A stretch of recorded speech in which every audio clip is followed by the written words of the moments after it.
नमस्कार, बहुत स्वागत है आप सभी का। आप सब देख रहे हैं एनएमएफ न्यूज का खास कार्यक्रम ग्लोबल चश्मा और मैं हूं आपके साथ चेतन पाठक। इस खास कार्यक्रम के जरिए हम बात करते हैं दुनिया में क्या कुछ चल रहा है, अलग अलग देशों में क्या कुछ चल रहा है और क्या उसका असर भारत पर भी पड़ सकता है या फिर पड़ रहा है। इन तमाम पहलुओं पर हम बात करते हैं।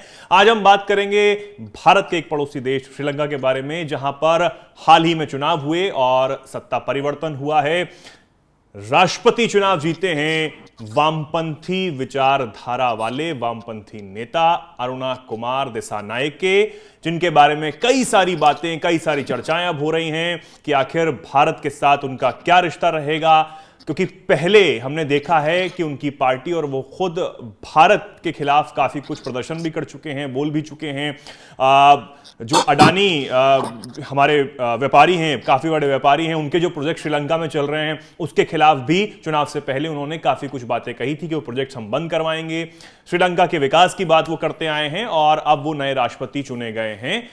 तमाम पहलुओं पर हम बात करने वाले हैं। हमारे साथ निपुण जी हैं। निपुण जी, बहुत स्वागत है आपका एनएमएफ न्यूज पर। निपुण जी विदेश मामलों के जानकार हैं और जैसा कि आप सब जानते हैं कि वो पड़ोसी जो देश हैं उन पर खास नजर बनाए रखते हैं, उनकी गतिविधियों को समझते हैं, उनकी राजनीतिक जो गतिविधियां होती हैं भारत के लिहाज से, भारत की तरफ क्या रुख रहता है उसको हमें समझाते हैं और समझते हैं अच्छे से। निपुण जी से ही जानेंगे कि आखिर श्रीलंका में क्या कुछ हुआ है, ये बदलाव भारत के लिए कितना मायने रखता है, किस लिहाज से मायने रखता है। निपुण जी, क्या कहेंगे, इस बदलाव को आप कैसे देखते हैं, खासकर श्रीलंका में जहां पर पिछले दिनों गृह युद्ध वाले हालात थे, जो लोग थे वो राष्ट्रपति भवन तक घुस गए, वहां पर भीड़, बांग्लादेश वाले जो अभी हमने हाल ही में देखा, पिछले सालों में वो वहां पर हुआ था और उसके बाद अब सत्ता जो है वो चेंज हुई है, कैसे देखते हैं? देखिए, जो आपने श्रीलंका की बात कही कि श्रीलंका के जो हालात थे, वो हालात जो थे वहां पर, वो महिंदा राजपक्षे और गोटबाया राजपक्षे यानी कि राजपक्षे परिवार, उनकी नीतियों के कारण, खासतौर से जो उनकी नीतियां थी वो थी कि सत्ता में रहने के लिए लोक लुभावन नीतियां, जिसको हम लोग बोलते हैं फ्री व्हील्स, आप नाम सुनते होंगे। उस नीतियों का परिणाम था कि उन नीतियों के परिणाम स्वरूप क्या था कि वहां पर जो लोग हैं उनको प्रभावित करने के लिए, पॉलिटिक्स में रहने के लिए उन्होंने पॉलिसीज अपनाई थी। उन पॉलिसीज का परिणाम वहां पर एक इकोनॉमिकल क्राइसिस के रूप में आपने देखने को मिला। तो मैं मानता हूं कि कहीं ना कहीं क्राइसिस का एक परिणाम था और राजपक्षे परिवार के प्रति फिर एक गुस्सा वहां पर आया लोगों के अंदर, और जो गुस्सा आया, उस जो पूरा एक मूवमेंट था, आंदोलन था, उस आंदोलन को जो प्रमोट करने वाला था, जो नेतृत्व उसको दिया गया, वो दिया गया है जो वर्तमान में हम देखें, जो सेनानायके हैं, जो प्रेसिडेंट बने हैं, उन्होंने ही उस पूरे आंदोलन का, पूरे मूवमेंट का क्या किया था, नेतृत्व किया था, इनकी लीडरशिप की थी। तो वही से इनकी जो पावर में, नहीं तो 2019 के जब चुनाव हुए थे, राष्ट्रपति चुनाव, मात्र 3% वोट मिले थे सेनानायके को और 3% बढ़कर आज 50%। देखिए इस बार चुनाव में क्या खास बात हुई है, आप देखें तो इस बार चुनाव में काफी ज्यादा उम्मीदवार, 36 उम्मीदवार थे, और जिसमें आप देखें कि लास्ट में आपके 3 उम्मीदवार जो थे, एक तो सेनानायके, दूसरा आपका प्रेमदासा और आपका विक्रम सिंघे, लास्ट में 3 रह गए थे। थोड़ा सा देखिए श्रीलंका के हल्का सा चुनाव का बताऊं, थोड़ा जब पॉलिटिक्स में आप पॉलिटी में या रुचि रखते हैं उनके लिए जानकारी के लिए, जैसे हम श्रीलंका की गवर्नमेंट को देखते हैं तो सेमी प्रेसिडेंटल सिस्टम है। जैसे हमारे लिए पार्लियामेंट्री सिस्टम है, अमेरिका में प्रेसिडेंटल सिस्टम है, तो यहाँ पर है सेमी प्रेसिडेंटल सिस्टम। जो सेमी प्रेसिडेंशियल सिस्टम होता है, यहाँ प्रेसिडेंट को ज्यादा पावर होती है और पीएम को पावर कम होती है। हम ये कह सकते हैं कि प्रेसिडेंट ही पीएम को अपॉइंट करते हैं, प्रेसिडेंट के पास में पीएम को अपॉइंट करने की पावर होती है। और दूसरा, यहाँ प्रेसिडेंट वही बन सकते हैं जिनको 50% क्या मिलती है, वोट मिलती है, जिनकी 50% वोट मिल जाती है। पहली बार हुआ है श्रीलंका के इतिहास में कि सेकंड वोटिंग निकालनी पड़ी, क्योंकि पहली वोटिंग में किसी को भी 50% वोट नहीं मिले थे और सेकंड वोट में आपका सेनानायके आपके प्रेसिडेंट बने। लेकिन जब आपने स्टार्ट किया तो स्टार्ट आप करते आपने कहा कि कम्युनिस्ट वामपंथी सरकार बनी है।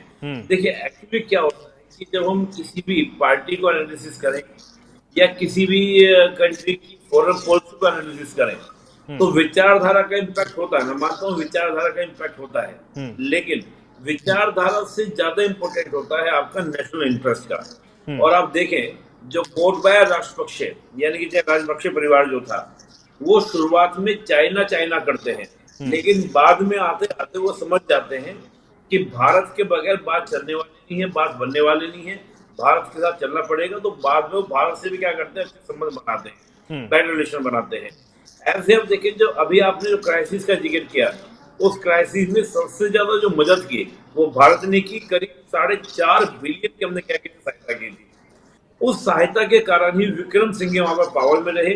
उन्होंने जो क्राइसिस था उससे काफी हद तक उबारा। हालांकि ये नहीं कि अभी पूरा उभर गया है, समय लगेगा, क्योंकि इस प्रकार का अगर एक जंप होता है कोई कंट्री तो उभरने में टाइम लगता है, सेट होने में टाइम लगता है।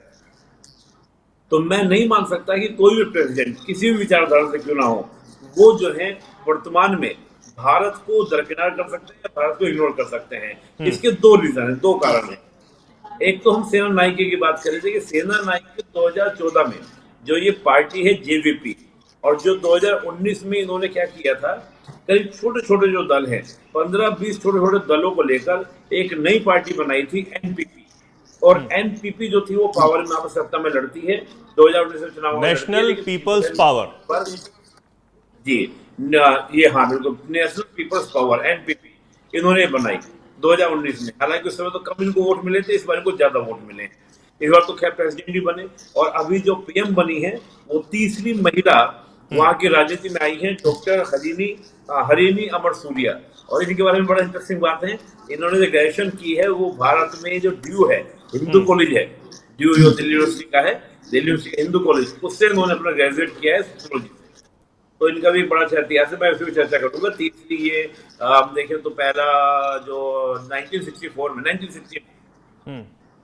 1960 में जो श्रीलंका की पीएम बनी थी भंडार नाइके, वर्ल्ड की पहली महिला पीएम थी, श्रीलंका की पहली पीएम। और दूसरी थी आपकी कुमारतुंगा, भंडार नाइके कुमारतुंगा, जो 94 से लेकर 2005 तक श्रीलंका की राजनीति में रही। और ये तीसरी महिला है जो श्रीलंका की राजनीति में। हालांकि पीएम पद की पावर को लेकर बहुत बड़ी पावर कहीं नहीं जाती, पावर हमेशा प्रेसिडेंट के पास ही वहां पर रहती है। अब देखिए जो सेना नायके हैं, आप सेना नायकों को देखें, इन्होंने 2014 में जो जेवीपी है, जो पूर्ण से मेन पार्टी है जेवीपी, इसकी पावर को, इसको क्या बोलते हैं, ये कमांड में लेते हैं, इनके कमांड में आती है। और कमांड में आने के बाद 2014 से पहले जो इनका नजरिया था वो बिल्कुल मार्क्सवादी, लेनिनवादी, कम्युनिस्ट विचारधारा का था। लेकिन जब से पावर में आते हैं ये लगातार एक मध्यम मार्गी विचार को अपनाने का प्रयास करते हैं, एक मिडिल पाथ, जिसको लोग बोल सकते हैं सेंटर विंग पार्टी।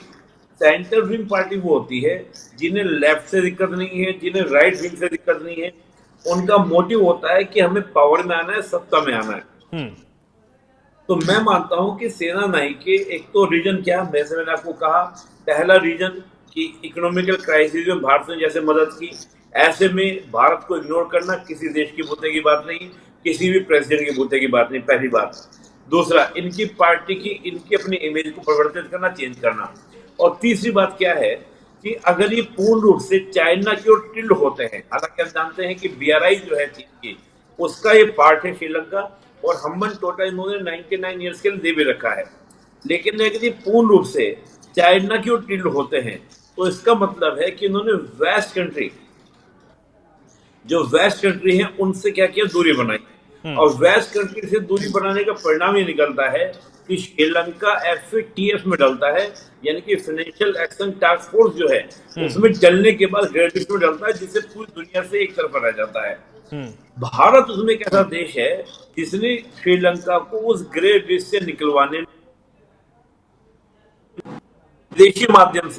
विदेशी माध्यम से फंडिंग कराने में एक बड़ी भूमिका, एक बड़ा रोल क्या था, अदा किया था। तो मैं मानता हूं ये तीन कारणों से भारत से दूर जाना श्रीलंका की वर्तमान सरकार की बूते की बात नहीं है, और न ही वो ऐसा कोई भी पॉलिसी लाएंगे। और चौथी बात मुझे बड़ी याद आई, सेना नायके जो है फरवरी 2024 में चुनाव से पहले भारत आते हैं, उनको भारत के द्वारा निमंत्रण दिया गया था। यहाँ आने के बाद अजीत डोवाल साहब से भी मिलते हैं, और साथ ही हमारे जो विदेश मंत्री हैं उनसे भी इनकी मुलाकात होती है। और इस मुलाकात के बाद श्रीलंका में ह्यूमर चलता है कि भारत को श्रीलंका में अपना कमांडर या अपना मैन मिल गया है, और वो मैन कौन है, सेना नायके है। तो एक ऐसा ह्यूमर भी था। और इस बार देखिए जो चुनाव श्रीलंका में हुआ, नहीं तो हमेशा श्रीलंका चुनाव में क्या होता था, एंटी भारत, ठीक है, अडानी के बारे में थोड़ा बहुत बोला चलता है, लेकिन एक एंटी भारत की, एंटी इंडिया एक वहां पे चलता था, कोई ना कोई पार्टी एंटी इंडिया चलाती थी।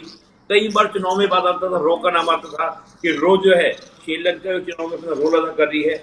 इस बार इस प्रकार की कोई भी बात, ना तो भारत की बात आई है ना रो की लेकिन बात आई है। इस बीच मैं समझता हूं एक चीज जानना बेहद जरूरी हो जाता है कि भारत, क्योंकि इस वक्त हम सब जानते हैं कि किस गति से आगे बढ़ रहा है और हर तरफ, चाहे वो यूक्रेन रूस का मुद्दा हो, वो भी कहीं ना कहीं भारत की तरफ निगाह उठाकर देखते हैं कि भाई आप कुछ कर सकते हैं, कुछ बड़ा कर सकते हैं। कोई भी एक बड़ा देश हो, चाहे अमेरिका हो, वो भी भारत को आज समझता है, जानता है, उसकी शक्ति को समझ रहा है। हम चाइना को देखते हैं, हम पाकिस्तान को देखते हैं, इधर बांग्लादेश के जो हालात अभी पिछले दिनों बने वो हम देखते हैं, और हम लगातार बयान भी जो वहां से आ रहे हैं भारत के लिए वो भी हम सुन रहे हैं, वो भी देख रहे हैं। इधर मालदीव में जब सरकार बदली, मोइजू आए, तो ये कहा गया कि वो चाइना के बड़े समर्थक हैं और चाइना से खूब बातचीत होती है।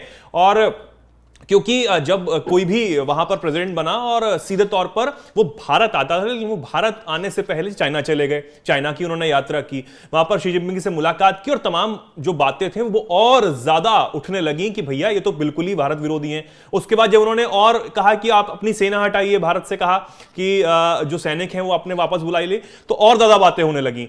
इधर जब श्रीलंका में यह बदलाव होता है, और शुरू से क्योंकि यह कहा जाता रहा कि जो दिशा नायके हैं ये हमेशा से मार्क्सवादी विचारधारा वाले रहे हैं, और उन्होंने चुनाव से पहले भारत के खिलाफ काफी कुछ कहा भी।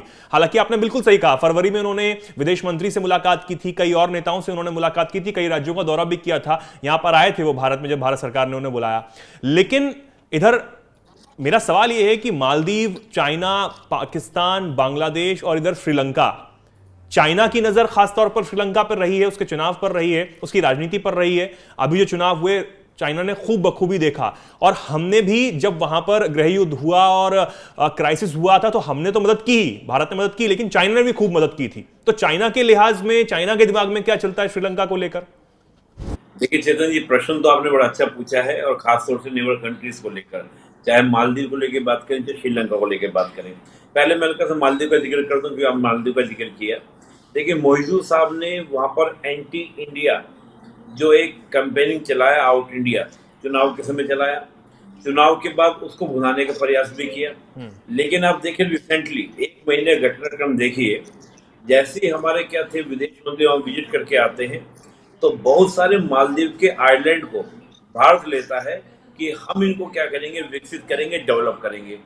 और मालदीव क्या कहता है उसके बाद, मोदी साहब क्या कहते हैं कि भारत जो है वो हमारा एक अच्छा मित्र देश है, ये उनका स्टेटमेंट आता है। यहाँ तक कि जिन्होंने पीएम मोदी के अगेंस्ट टिप्पणियां की थी, जिन मंत्रियों ने मोदी सरकार के, उन सबको बाहर निकाल दिया गया है, मंत्रालय में नहीं है, उनको सबको आउट कर दिया गया, बाहर कर दिया गया।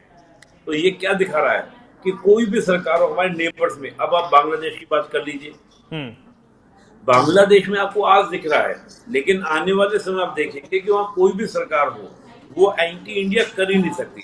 एक्चुअली चाहे नेपाल की हम बात करें, प्रचंड साहब, आप देखिए प्रचंड साहब जो थे नेपाल के अंदर, उनको माना जाता है वो कम्युनिस्ट लीडर है, और वो हमेशा चाइना का फेवर लेते आए हैं। लेकिन जैसे ही सत्ता में खुद प्रचंड साहब खुद आते हैं, तो आने के बाद वो इंडिया से बेटर रिलेशन बनाने का प्रयास करते हैं। अब जितने भी हम साउथ एशिया के कंट्रीज को आप देखेंगे, ये कोई भी कंट्री भारत के साथ बार्गेनिंग करने के लिए चीन को यूज तो करते हैं, लेकिन कभी ऐसा नहीं होता है कि भारत को इग्नोर करके ये केवल चाइना के साथ बेटर रिलेशन बना ले।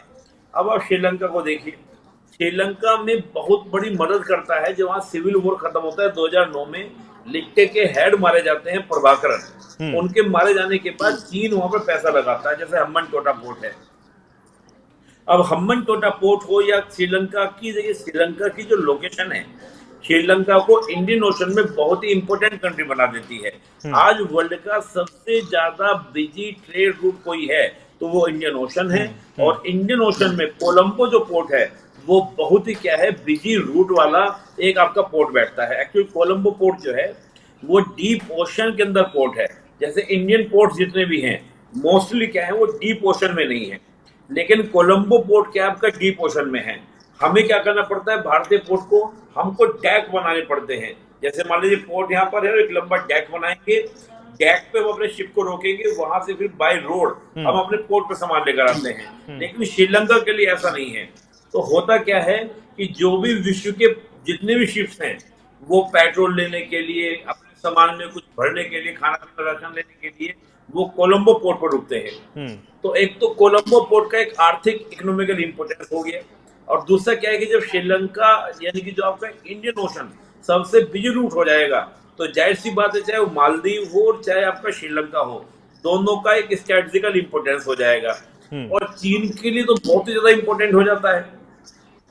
चीन को क्या करना पड़ता है, सऊदी जैसे जो देश है, ईरान जितने भी देश हैं, या वेस्ट एशिया से उसको ऑयल लेके जाना पड़ता है, वो आपका इंडियन ओशन से होते हुए, मलक्का स्टेट से होते हुए उसको जाना पड़ता है इंडियन चीन और दक्षिण चीन सागर में। दक्षिण चीन सागर को चीन में लेके जाता है।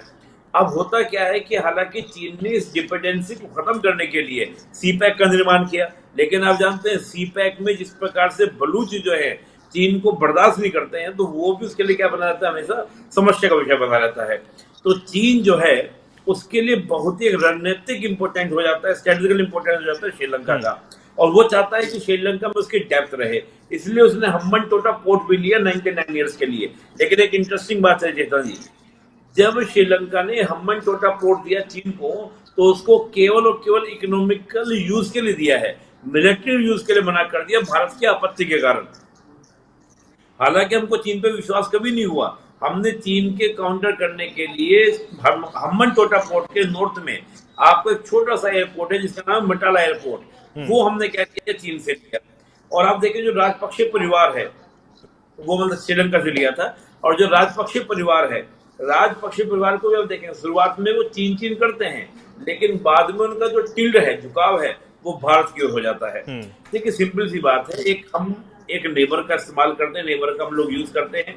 यहाँ पे भौगोलिक स्थिति बात करें, आर्थिक स्थिति की बात करें, बाउंड्रीज की बात करें, तो उन सब का प्रभाव क्या होता है, सब पड़ोसी देशों पे एक दूसरे पर पड़ता है। तो यहाँ पर श्रीलंका चाहकर भी भारत से दूर नहीं जा सकता, बहुत सारे रीजन है, हमारे सांस्कृतिक संबंध भी है। नहीं, हालांकि जो दिशानायके हैं उन्होंने कहीं ना कहीं इस बात को कहा कि हम एक तो किसी के दबाव में काम नहीं करेंगे, ये भी कहा उन्होंने कि हम किसी से दबेंगे नहीं। साथ ही उन्होंने ये भी कहा कि चाहे वो हवाई रास्ता हो या फिर जल का रास्ता हो, भारत से हमारे कोई संबंध जो है वो कहीं ना कहीं खराब नहीं होंगे, भारत पर कोई उसका असर नहीं पड़ेगा, हम किसी के इतना पास भी नहीं हैं और हम किसी से इतना दूर भी नहीं हैं। मतलब हमारे विचार जो हैं वो किसी से इतना पास भी नहीं है और किसी से इतना दूर भी नहीं, ये हालांकि उन्होंने कहा। लेकिन जो इतिहास रहा है, क्योंकि अगर हम देखते हैं इतिहास का बहुत असर पड़ता है निपुण जी, इतिहास जो रहा है उनका, उनकी पार्टी का, वो हमेशा से कहीं ना कहीं भारत विरोधी स्टैंड रहा। और जिस तरीके से मैंने अभी कहा भी कि जो प्रोजेक्ट्स वहां पर भारत के चल रहे हैं उनको लेकर काफी कुछ बोलना, उनको टारगेट करके ही लोगों को कहकर सत्ता में आना, ये बड़ी बात होती है। तो कहीं ना कहीं वो सोच तो दिमाग में होगी। तो क्या लगता है आगे जाके जो प्रोजेक्ट्स चल रहे हैं, चाहे वो अडानी के जो प्रोजेक्ट्स हैं, पावर प्रोजेक्ट्स हैं, क्या उनको कोई रुकावट आ सकती है, उनमें आ सकती है? देखिए ये निश्चित है कि जो विक्रम सिंघे, राजपक्षे परिवार के बाद जो विक्रम सिंघे थे वो प्रो इंडियन थे, इसमें कोई दिक्कत नहीं है, उनके समय कोई दिक्कत आने वाली नहीं थी। लेकिन देखिए जो सेना नायके हैं, सेना नायके को जो श्रीलंका में माना जाता था 2000 से पहले, वो एक विद्रोही नेता के रूप में इनको माना जाता था। लेकिन जब 2000 से ये मेन स्ट्रीम पॉलिटिक्स में आते हैं और 2000 में जब ये सांसद बनते हैं, फिर 2004 में आप देखें तो जो एक अलायंस गवर्नमेंट बनती है, जेवीपी और साथ में आपका फ्रीडम पार्टी, उसमें कृषि मंत्री भी बनते हैं। तब से जब से गवर्नमेंट देखिए क्या होता है, आप सरकार से बाहर रहिए और बाहर रहने के बाद आपके सामने नजरिया कुछ और होता है, आपकी सोच कुछ और होती है। लेकिन जब आप एक बार सरकार का पार्ट बन जाते हैं, ये अब देखिए सेना नायके जो है बहुत ही गरीब परिवार से है, इनके पिताजी जो थे वो खेतिहर मजदूर थे, और स्थिति ये थी कि 88 में जब वहां पे दंगे हुए थे तो सेना नायके के परिवार इनका जो नाम कहीं ना कहीं कई जो है अलग अलग तरीके से लिया जा रहा है। इनका नाम अरुणा कुमारा दिसानायके, यही कहीं ना कहीं इनका अनुराग कुमारा दिशानायके, सॉरी मैं सेना नायके बोलूंगा अनुराग कुमारा दिशानायके, बिल्कुल सही बात है, ये इनका पूरा नाम है। मैं मुझे सेना नायके नाम थोड़ा सा कंफ्यूज हो गया। चलिए जी। तो दिशानायके जो है ये बहुत ही गरीब परिवार से रहे हैं। इनके पिता जो थे वो खेतिहर मजदूर, यानी कि दूसरों के खेतों में जाकर मजदूरी करने वाले, तो बहुत ही पॉवर्टी में उन्होंने अपना जीवन निकाला। लेकिन स्कूल टाइम से ये पॉलिटिक्स में छात्र राजनीति में इन्वॉल्व हो गए थे। लेकिन आप देखें जब 2000 से पहले इनका जो पूरा पीरियड देखेंगे आप, तो जो दिशा नाइके का पहला जितना भी आप पीरियड देखेंगे वो पूरा का पूरा इनका एक विद्रोही नेता के रूप में। लेकिन जब से सांसद बनते हैं, खासतौर से कृषि मंत्री बनते हैं, तब से ये सदैव राजनीतिज्ञ बन जाते हैं और ये कम्युनिस्ट नहीं बल्कि सेंटर विंग वाले बन जाते हैं। और रही बात देखिए, जो आप ये कह रहे हैं कि हम लोग बात करते हैं कि अडानी वाली बात करते हैं, देखिए कोई भी देश है, चाहे वो श्रीलंका हो, मालदीव हो, ये सब लोग क्या बोलते हैं, छोटे छोटे देश हैं, इनको ये हमेशा चिंता रहती है कि हमारी जो सोवरेनिटी है वो कहीं भारत क्या उसको दबाव में डाले। हालांकि इनका डर बेवजह है, भारत कभी इस प्रकार की बात बोलता नहीं है, लेकिन कुछ हमारे पास्ट में कुछ ऐसी बातें हुई, जैसे सिक्किम को भारत में मिलाया जाना, ये इसी बात को आज ये बोलते हैं कि भारत जो है वो बिग ब्रदर सिंड्रोम से ग्रसित है, भारत हमको बताएगा। अब 1950 में नेपाल से ट्रीटी करना, 1949 में भूटान से ट्रीटी करना, इसमें स्पेशल क्लोज डालना कि हम गाइड करेंगे तुम्हारी फॉरेन पॉलिसी क्या होगी। हालांकि वो उस समय की परिस्थितियां अलग थी। उस परिस्थिति में नेपाल के राजा तो उनको ये तक कहते थे, त्रिभुवन राजा हुआ करते थे वहां पर, त्रिभुवन का कहना ये था कि हमें भारत अपने में मिला, हमने नहीं मिलाया। तब हमने 1950 में नेपाल से ट्रीटी की, वो भी नेपाल के कहने पर। जब चीन ने धमकाया कि भाई तुम सबको मैं अपने में मिला लूंगा, तब नेपाल ने कहा भैया आप हमारे को शरण में लो। यही बात भूटान के साथ हुई, यही आपका क्या हुआ, आपका बात हुई आपके सिक्किम के साथ। और फिर 71 में जब पाकिस्तान के 2 टुकड़े कर दिए, तो उसके बाद इन देशों में और ज्यादा यूं खिलाया गया कि भारत जो है हमारी इंटरनल पॉलिटिक्स में क्या करता है, इन्वॉल्व करता है। तो कुल मिला के बात क्या है कि एक बिग ब्रदर सिंड्रोम से ये ग्रसित करते हैं, जबकि भारत कहते हैं मैं बिग ब्रदर नहीं हूँ, मैं तो आपका एक यंगर ब्रदर की तरह हूँ, आपके एल्डर ब्रदर की तरह हूँ, बड़ा हूँ, लेकिन मैं आपको मित्र बनाना चाहता हूँ। ये बात भारत बोलता है। चाहे वो आईके गुजराल थे, गुजरात डॉक्ट्रिन लेके चले थे, या पीएम मोदी पड़ोसी पहले नेवर फर्स्ट पॉलिसी को लेके चले, मकसद यही था कि हम आपके साथ मिलकर काम करना। लेकिन चाइना इस पर बड़ा कटाक्ष करता है। चाइना जो है वो बड़ा कटाक्ष करता है। नेबर पहले की जब हम बात करते हैं, उनकी दोस्ती की बात करते हैं, उनको आगे रखने की बात करते हैं, तो चाइना इस पर बड़ा कटाक्ष करता है। और उसका जो वहां का न्यूज़पेपर है उसमें भी कहीं ना कहीं ये लेख जरूर छपा है, ग्लोबल टाइम्स। हाँ, ग्लोबल टाइम्स। देखिए चाइना को कटाक्ष, चाइना और पाकिस्तान का ह्यूमर फैलाया हुआ है। और देखिए सिंपल सी बात है, मैं मानता हूं कि श्रीलंका खुद भी चाइना को बहुत सीरियसली लेता नहीं है। अगर सीरियसली लेता तो आप बताइए, जब श्रीलंका के अंदर इकोनॉमिकल क्राइसिस आया, चीन कहां पर था? चीन ने कोई सपोर्ट नहीं किया। हमने ही $4.5 बिलियन की सहायता श्रीलंका को दी, जिससे राणा विक्रम सिंह वो आपके क्या हुए, उभरे या संभले। तो बात यह है कि चीन को जानते हैं, लेकिन होता क्या है कि जब ये इस प्रकार के, देखिए यहाँ 2 महाशक्तियां हैं, चीन और भारत, तो जो छोटे छोटे देश होते हैं ये कोशिशें करते हैं कि दोनों महाशक्तियों के बीच में जो टकराव है उसका लाभ ज्यादा से ज्यादा लिया जाए। इसको हम लोग कहते हैं कि प्रॉफिट लेने के लिए, लाभ लेने के लिए इस तरह की पॉलिसीज को एडॉप्ट करते हैं, चाहे वो नेपाल रहा हो चाहे श्रीलंका रहा हो। खासतौर से दोनों देश ज्यादा इसको यूज किए हैं। लेकिन आप भूटान को देखेंगे, भूटान ने कभी इस पॉलिसी को यूज नहीं किया। हाल के दिनों में हालांकि भूटान की जो सरकार आई है, जो भी डेमोक्रेटिक तीसरी गवर्नमेंट में जो बनी है, उसमें कुछ रुझान बताए जा रहे हैं, लेकिन अभी भी भूटान आपका एंटी इंडिया नहीं, प्रो इंडिया ही है। बांग्लादेश में आप देखेंगे जब तक शेख हसीना गवर्नमेंट रही, प्रो इंडिया रही, लेकिन श्रीलंका और नेपाल की राजनीति शुरुआत से ऐसी रही है कि ये दोनों देशों के बीच में, चाहे पहले श्रीलंका में पहले रुचि चीन लेता था, अमेरिका रुचि लेता था, तो वो अमेरिका के माध्यम से भी कोशिश करते थे। लेकिन जैसे जैसे भारत ने सहायता की, जैसे भी हम बात करें FATF में जो ग्रे लिस्ट में श्रीलंका था, उस समय भी भारत ने मदद की, उन्हीं की मदद से श्रीलंका काम बना। अभी जो क्राइसिस हुआ उन्हीं की मदद से हुआ। तो मैं बिल्कुल मानता नहीं हूं कि श्रीलंका की आज की स्थिति ऐसी है कि वो भारत से दूर जा सके। नहीं, इसमें आखिरी मेरे 2 सवाल आपसे यही रहेंगे कि चीन जो है उसकी स्ट्रेटेजी हमने देखी है। अगर हम साउथ चाइना सी की बात करें तो वहां पर जितने भी देश हैं, चाहे वो इंडोनेशिया हो, ताइवान हो, फिलीपींस हो, मलेशिया, वहां पर जो जितने भी देश हैं उन सबको परेशान करके वो रखता है। जो हमने देखा भी, फिलीपींस को उसने परेशान किया, उसका जहाज मार के गिरा दिया, क्योंकि वो वहां पर पेट्रोल, क्योंकि जो साउथ चाइना सी में ये दावा किया जाता है कि बहुत भंडार है पेट्रोल का और बाकी जो मिनरल्स है भंडार है, और इस पर वो पूरा हक जमाता है, चाइना जमाता है। और फिलीपींस के जहाज को उसने मार के गिराया, वो वहां से निकालने नहीं देता है, एक्सपोर्ट नहीं करने देता है। तो वो ये चाहता है कि मैं उन देशों पर कब्जा करूं ताकि जितना भी समुद्री एरिया है वो सब मेरे पास आ जाए। वो कहीं ना कहीं ये स्ट्रेटेजी अपनाता है। तो क्या श्रीलंका को मदद करके, श्रीलंका को, क्योंकि जब भी गृह युद्ध हुआ और वहां पर जो हालात पिछले समय में बने, जो क्राइसिस वहां पर रही, उसको मदद करके वो भी तब भी उसके दिमाग में यही रहा कि श्रीलंका पर भी ऐसे कुछ किया जा सकता है, उसका समुद्री रास्ता जो है वो अपनी तरफ लाया जा सकता है, ये स्ट्रेटेजी भी कहीं ना कहीं चाइना के दिमाग में चल रही होगी। देखिए, चाइना के दिमाग में जो आपने दक्षिण चीन सागर का नाम लिया, दक्षिण चीन सागर के बाद में ऊपर दावस को 2010 के बाद शुरू होता है और वो कहता है कि मेरे नाम पर है तो ये पूरा एरिया मेरा है। और होता क्या है कि जो एक 1984 की हमारी पूरी वर्ल्ड की एक ओशन ट्रीटी है जिसमें कहा जाता है 12 नॉटिकल मील, 24 नॉटिकल मील, 200 नॉटिकल मील संबंधित देश का होता है। चीन ने उस सारे में अपना दावा कर दिया। इससे फिलीपींस, वियतनाम, बोर्ड, इन सब देशों का जो क्षेत्र था, जो आपका ओशन, जो इनका आपका सेज एरिया था, वो सारा का सारा चीन ने उसको कब्जा कर लिया और वहां पर से फिर आइलैंड भी डेवलप किया, स्पार्टली पार्शल आइलैंड को डेवलप करके अब उनको परेशान भी करता है। लेकिन हिंद महासागर की जब बात होती है, यहाँ पर करने में उसको दिक्कत होती है। दिक्कत क्यों होती है? भारत तो यहाँ पर है ही, लेकिन साथ ही आप देखें मालदीव के साउथ में अमेरिका का भी एक नेवी का बेस कैंप यहाँ पर है और अमेरिका वहां से भी क्या करता है, इंडियन ओशन पर अपना प्रभाव रखता है। और आप देखिए अमेरिका जो है ये इसको पहले बोला करता था पैसिफिक ओशन, लेकिन अब वो बोलता है, अमेरिका इसको बोलता है एशिया पैसिफिक ना बोलकर इंडो पैसिफिक ओशन बोलता है। यानी कि अमेरिका भी कहीं ना कहीं इसको मानता है कि ये प्रभाव क्षेत्र किसका है, भारत का है। और भारत ने बहुत मजबूती से, जो अंडमान निकोबार हमारा है और अंडमान निकोबार में जो पोर्ट ब्लेयर हमारा है, वहां पर हमने अपनी नेवी का साउथ कमांड बनाया है और साउथ कमांड बनाकर इस पूरे क्षेत्र के अंदर पेट्रोलिंग आदि के माध्यम से अपने इन्फ्लुएंस को, प्रभाव को हमने क्या क्या मजबूत बनाया है।